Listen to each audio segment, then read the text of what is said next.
It's time now for us to get in Mr. Gavaskar into the show. Mr. Gavaskar, thanks so much for joining us once again, sir. First up, Team India, 94 all out inside 30 overs. Now, this is their third worst test defeat ever by an innings margin. It can, of course, be called an old story considering everything that we've seen through the series so far. But is this a new low for Team India, especially considering this is how the series ended?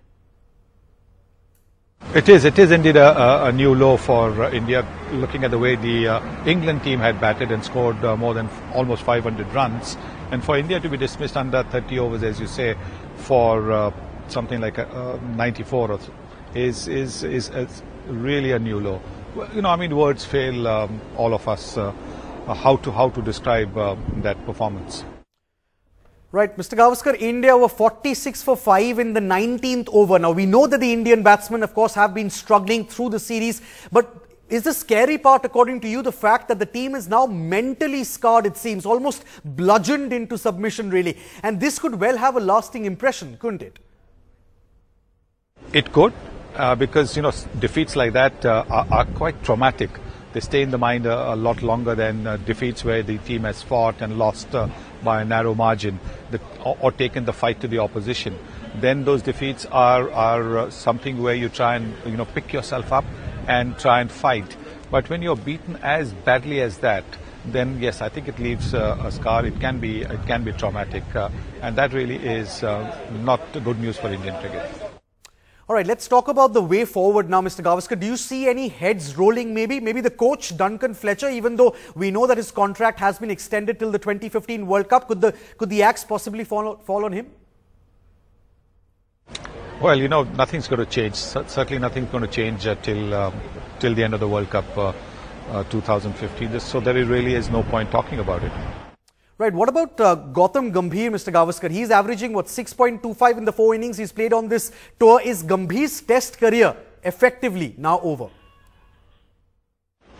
Yes, I think looking at the way a lot of faults have crept into his technique over the last couple of years, where he struggled even in limited overs cricket, I do feel that Gautam Gambhir will struggle to get back into the Indian Test team again. And age again is not on his side. He's over 30, 32 or something. So it's not going to be easy for him to get back.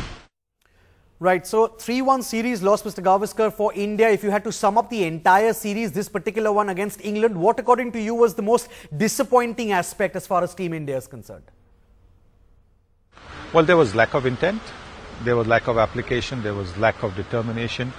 There was lack of technique and also lack of temperament with a few exceptions. And that really is the story of the last 3 test matches. And, as a former player, I just felt so completely demoralized. Maybe you can make out from the tone of my voice as well. Look, as I said, the opposition plays better than you, then, there is no issue whatsoever. The opposition has played better. But I don't think India have been as bad as we have seen in this series, and that is what hurts. Because if you're good enough to win a test, and that too at the start, and go 1 up, you cannot be losing in the manner that you've lost in Old Trafford and at the Oval here. Right, Mr. Gavaskar, MS Dhoni, the Indian skipper, they're saying that this is a very young team. This is a learning curve perhaps in many ways for the Indian side. But surely you would have to agree that it will take more than just experience for these players to start performing in foreign conditions. Well, yes. Look, even till 2 days ago, I've been defending the team, saying it's a young team. They're going through a lean patch. They're going through a situation where they've got no confidence. But you see them today, they've made the same mistakes over and over again, which they did in the previous matches, which means the team is not learning. And if the team is not learning, then you say to yourself that maybe do they care about it? I don't know. We'll just have to hope that the team will get better. When you talk about a young team, you talk about a young team which is on its first tour. Now, most of these players have been to South Africa. Most of these players have played in New Zealand, similar conditions to England, and now over here. And now, how much of a rope do you give young players? That is also an important aspect. You give young players when you see a spark of talent in them. But if they keep on repeating, and if they keep scoring one innings and they don't score in 15 other innings, then you don't really want to stick with them. You can turn around and say that they'll score in the 16th innings, but then again you'll probably get 15 innings without scoring runs, or 15 innings without taking wickets. So I think somewhere down the line, some firm decisions have to be taken. Whether they'll be taken or not, I don't know. So is this really the best Indian teams? Are certain changes required for India to move forward? Now, my next question, Mr. Gavaskar, is a very important one. Lots of things, of course, to be looked at very closely now that the series is over and lost. But India next play a 3-test series versus West Indies at home. That's going to be the next test series. Do you think that there is a danger, perhaps, that if India wins that particular series, the shortcomings on this tour will be forgotten as a result of that? Of course they will be forgotten. In fact, if we do well in the one-days which follow in a week's time now, the test series will be forgotten. And that is the tragedy of Indian cricket. The tragedy of Indian cricket is that a lot of the defeats are swept under the carpet. A lot of the test defeats, at the end of the day, however well you do in limited overs cricket, it is test cricket that defines you as a cricketer, that defines your place in the history of the game as what you do at the test level. And if you're going to have all the test wins or all the test losses swept under the carpet, then you're not going to make any progress.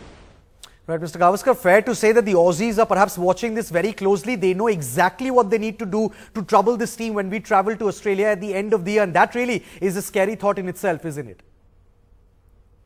I think they would have probably watched up to the first innings in Southampton and a little bit of the second innings in Southampton. And then they would have switched off because, look, the time difference is such that you'll have to stay up in the middle of the night to watch this. Now, having seen what has happened in Southampton, they didn't really need to stay up and stay up at night and see what was going to happen in Manchester and at the Oval. They would have predicted it. And, one of the reasons why the Australians are, have clawed back to the #1 position is because they take hard, tough calls, hard, tough decisions. And I think that's the need of the hour for India. Right. As far as talking about the need of the hour, one final question, Mr. Gavaskar. Is there a practical solution in sight, really, as far as rectifying India's foreign problems is concerned? It's a long-term goal, maybe, but what can be done to achieve it? Well, I think if I suggest a solution, I think a lot of people will, take offense at that. But I think I would have suggested that, India play a lot of one-day cricket for the time being. Don't play test cricket for some time, because you go to Australia, you're going to be embarrassed in much a similar manner. You'll need something extraordinary for the result to be anything less than 4-0 in Australia. So maybe it might be just really no point going there. But I know it's a commitment, so you'll have to go there. But I think what would be a tremendous thing to do is for India to keep sending India A teams and make them play 3-day matches for more than a month, month and a half, 2 months. Because a lot of the players who have come just prior to this team, the generation before that, they played a lot of first-class cricket. They played a lot of overseas cricket when they went with the A teams. Today the A teams are generally playing in limited overs matches.